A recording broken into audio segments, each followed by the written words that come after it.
Привет, достар.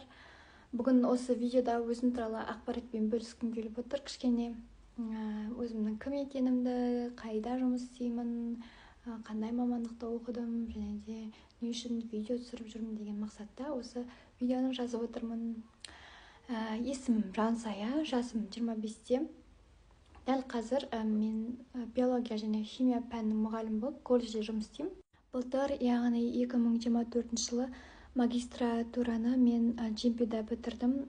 Менің руководителім Асқар Маралович болды. Ол кісі өте биік должностағы кісі болды. Люблю его очень. Сосын маған Джимпи өзімнің жүрегіме қандай қатты ыстықта. Өйткені Асқар ағай маған Құдайдың бергені деп айтсам да болады. Өйткені сол сәттілік болды ма, білмеймін.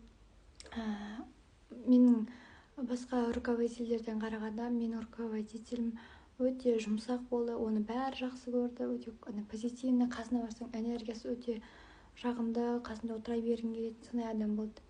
Ол кісі менің диссертациямды да, жаңағы презентациямды да қорғайтын, ең соңында қорғайтын соны жазып берді.